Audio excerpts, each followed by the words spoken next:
Hello, my fellow comic collectors. This is my segment of a two-part series that we're going to be doing. The first part is going to be on my channel, which you're experiencing right now. And what it is, I'm going to be interviewing Keston's Old School Comic Books. That's his channel. And I really do recommend this guy's channel. If I could get him to adopt me, he's the person that I want to adopt me, because he has all these really awesome books. Like that make my books look like really sad and pathetic. So if you think my books are cool, this guy is like way cooler than me. And he's going to adopt me, and I'm going to get him to write me into his will. So, so yeah, he's just a really great guy, and he has a really awesome channel. His channel is everything I wish my channel was. He's got the post-production kind of like style and work that he's doing with the videos that he creates. He doesn't create enough videos. So if you go there and subscribe now, you will encourage him to produce more videos. So definitely go out and subscribe to his channel. And you have to go there anyways, because you'll get to see my top reasons for collecting Golden Age on his channel. So you got to go there to see the second part of this video. So now, with all that said, I'm going to bring on Keston. He's going to say what his top 5 reasons are for collecting Golden Age comics. So take it away. All right. Thanks so much, Comic Collector Geek, for having me on your channel. My first reason is the thrill of the hunt. It is so hard to find some of these Golden Age comic books.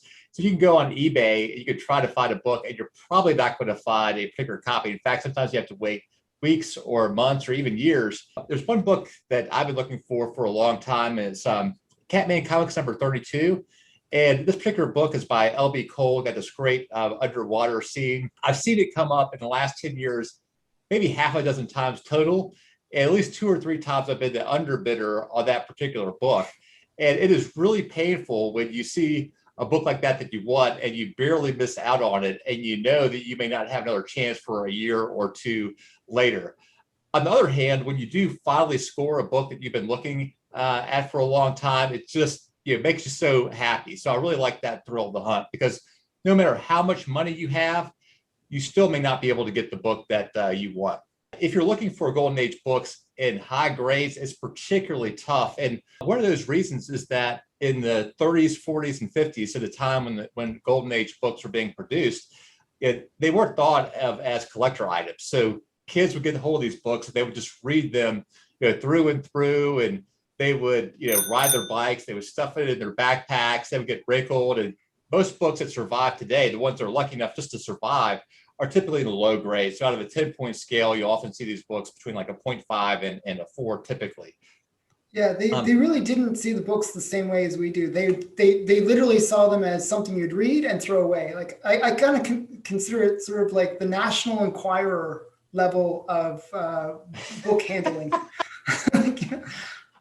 Yeah. If you have a book that survives from the Golden Age till today and it's in really good shape, if they can, what in the heck must have happened? It must have been a kid or the kind of rare adult, older adult who bought the book, and they might have been a little OCD, and they put that book away and barely touched it, and it right today. But that's why that for some books in the Golden Age, if you look at books that are a 9.0 or higher, sometimes it's only a handful of books. I mean, total in those grades or higher. Al, we were talking a little bit earlier about some of these books that are tough to find in high grade. I'll give you an example. An artist that we both like, his name's Alex Schomburg. In the later part of his career, he did these airbrush covers that I'm really fond of. And I'm trying to get a collection of mostly high grade books that he did there. I've been gunning for a copy of Exciting Comics number 60 in high grade, 9.0 or higher.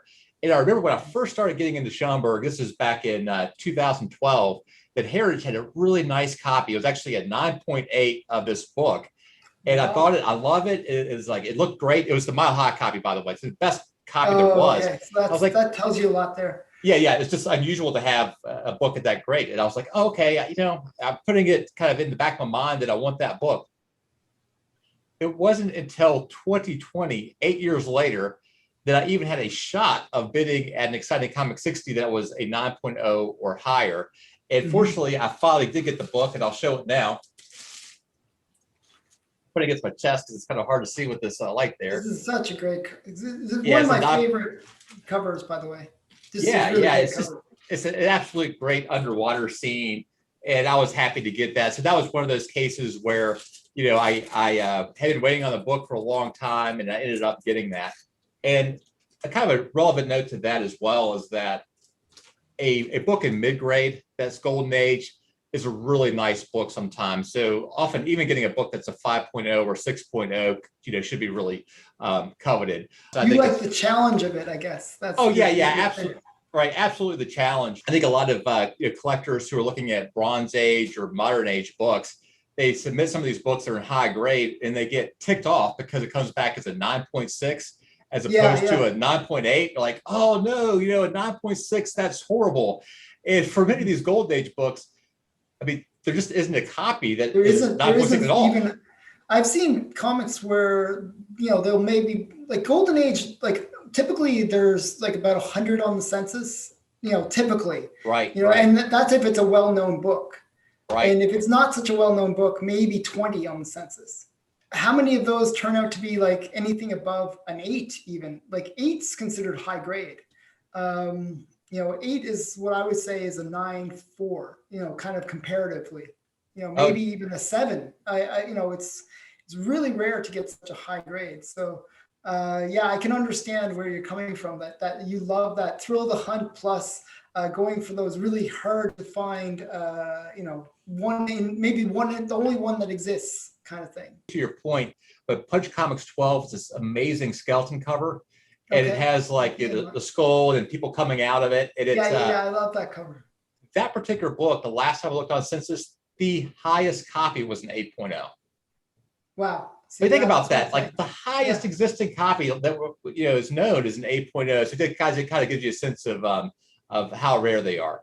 I just absolutely love those cool covers of the Golden Age. I'm going to give examples of a few here that I really like. Superman Comics number 14 is this great Fred Ray patriotic cover that a lot of people like. Oh, okay. There's a famous robot cover by Lou Fine. It's Fantastic Comics cover. number 3. I love that cover. That's just amazing cover. Amazing cover. They call it the Bender cover, right?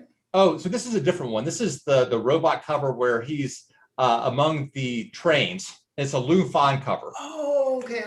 I know that one as well. Sorry, I was thinking the is Exciting Comics the one with the Startling Comics number 49. Startling Comics. Startling. Yeah. There's so many. Yeah. I'm going to put both of those up there so people can see the difference. Those are Yeah, probably the awesome, two most awesome. famous robot covers. Yeah. Yeah. The Bender one's to me the most famous, but yeah. Yeah. The Fantastic Comics number 3 is actually much rarer though than the Startling 49. Yeah. And I don't have the book in front of me, but I think it's like a 1940 or 1941 book. So it's really early on Golden Age. Another book that I really like, in fact, this is my wife's favorite book, is Seven Seas Comics number 4. I do. That's Matt Baker, right? That's exactly who that is. Yep, Matt Baker. It's an underwater cover too. If you notice, I got a theme about underwater. I love like underwater shark for some reason. Yeah, we collect things that we kind of like. I think you seem to like sharks. The beauty of that cover is just unbelievable. And Matt Baker's got a lot of amazing covers. And to me, this is his best. Actually, I know you should be you talking, but I actually brought this for you. This is for you. Okay. So I brought this one. This is another kind of famous Matt Baker cover. I just wanted to show you. It's a low grade, I know, comparatively to what you might have. You probably have this one, right? I don't have it. I love it. I've tried to go for it a couple of times and have it. I've missed every time. Yeah. Oh, okay. So good. I have something you don't have. It is underwater. Matt Baker underwater. So yeah, it's amazing. Yeah. So I thought of you when I saw it. Another cover. This is a little bit later in the Golden Age in the early 50s. It's Chamber of Chills 22. It's a Lee Elias cover, and this is the one where somebody is looking through a wine glass, skeleton head, where you're seeing through the glass. And it's just a really cool book, and it was later used by the Misfits, the band, as the cover art to one of their singles. I think it was Die Die Darling was the name of that particular single that they put out, but just really great artwork. In fact, the original artwork sold on Heritage maybe 3 months ago. Yeah, I heard about that.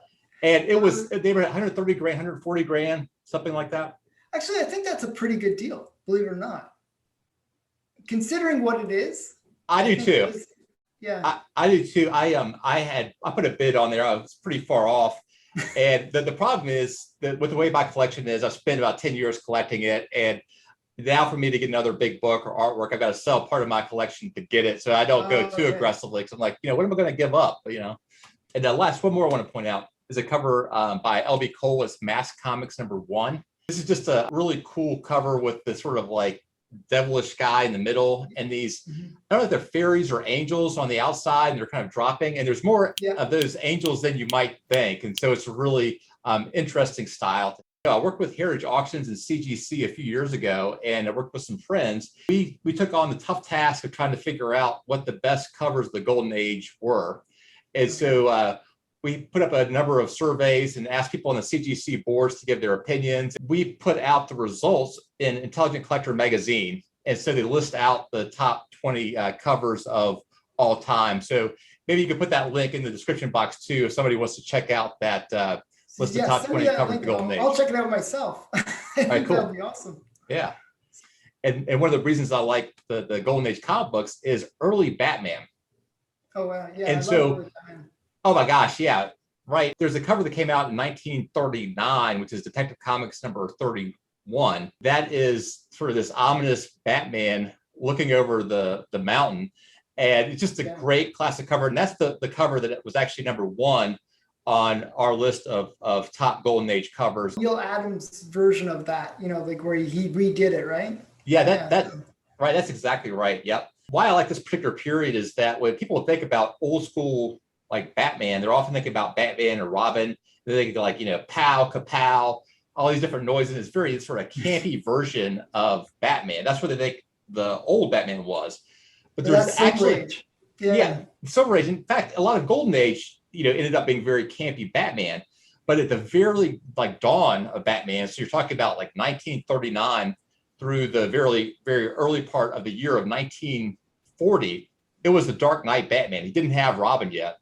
Mm-hmm. He was this kind of, bruiser of a crime fighter. In fact, in one of the issues, he was actually brandishing a gun. Yeah, which is so not Batman now, right? Yeah. So not the Batman of later, right? Detective Comics #27 through Detective Comics #37. So there's 10. 11, I think, 11 different issues. It's this like sinister Dark Knight Batman. And then it's in Tech 38 when Robin first comes about. And then you start getting into the more campy. I like Robin too, but it's a very different style of Batman. For those people who've seen the Batman movies, like the Dark Knight movies, you're like, oh, that's kind of modern. Maybe that came with like Frank Miller in the 80s. I was like, yeah, true. Yeah. Frank Miller brought back Dark Knight Batman, but the roots are way back there in 1939. Yeah, so you're like me. You like that little bit of history where you get that true original version of that character. I'm a big Batman fan. Didn't have enough good girl art though, so maybe that's why I don't have any of those covers. But yeah, I love Batman. So I think that's a really great reason to collect. Try to even collect those things. But I imagine any of those original 11 that you said, I imagine they are pretty pricey books. Yeah, they are. I actually had a copy of Detective Comics #31. The book I had was a little bit lower grade. Page quality wasn't too good either. And whenever I looked at it, it just didn't give me as much joy as I thought it might. Mm. And I traded that book in for a high grade copy of More Fun 54, which is a really cool cover as well. Some people disagree with my decision there. They'll be like, why would you ever give up your copy of Tech 31? So see, people don't know More Fun yet. That's one of those ones that's sort of under the radar. Those ones I think that those books will really heat up in the next little while. I think they're going to be pretty valuable. So you probably did well in the long term. The character there in More Fun is a Spectre at that particular time, which is sort of this like dark, like ominous character. Mm-hmm. And what's funny is the name of the comic book title is More Fun Comics. So you're like, well, that doesn't really make sense. It's like ominous dark Spectre dude. Guys, the first copy might have come out in 1935, I'll say. So it's actually before the golden age of comic books. And it actually started off as a title as being a compilation of like comic book strips. It was later that it became sort of home to a superhero. Yeah, it's considered platinum age, I think, the early 30s, right? That's right. Yeah, so yeah, that's a whole new video. Yeah, that's Collecting right. platinum age stuff. So I sort of have a lot of respect for more fun comics. I'm trying to get a few issues. I have like a few of the comic strip ones that are not really valuable. But the ones that I'm looking for are the number 52, the 53, 55, 73, the big, and 101. Those are the keys from the more fun. So that's like the first Spectre, first Dr. Fate, first Green Arrow, and then first Superboy. So those are kind of like the ones I'm hunting for, but can never find. Did Aquaman first appear in More Fun Comics as well? 73 is Aquaman. That's what I meant to say. Oh, Aquaman. Yeah, Aquaman. Yeah. Yeah. Yeah, but is it Aquaman and Green Arrow both? Both. Yeah, and Speedy as well. Okay, yeah. Oh, Speedy. Yeah, everybody wants that Speedy. Yeah, everyone loves Speedy. But he's there. But yeah, that's definitely one that I really want. I almost had it a few times. Like I just missed out at that last bid. It's just like. Yeah, that's one of those books too, where if you bought it, say, a dozen years ago, it's probably gone up tenfold since then. Oh yeah, easily. Yeah. So. Okay, so I guess we'll wrap it up there because my phone's ringing. So thanks for watching. I definitely recommend you check out part 2, which is going to be on Keston's channel. We get into my top five reasons for collecting Golden Age. We're going to have to do more of these videos, Keston, because we have this, I believe, shared interest and shared love for the Golden Age. And I'd love to have you on my channel again. So we'll have to do this again. And this way you'll get more videos because we'll just start producing stuff together.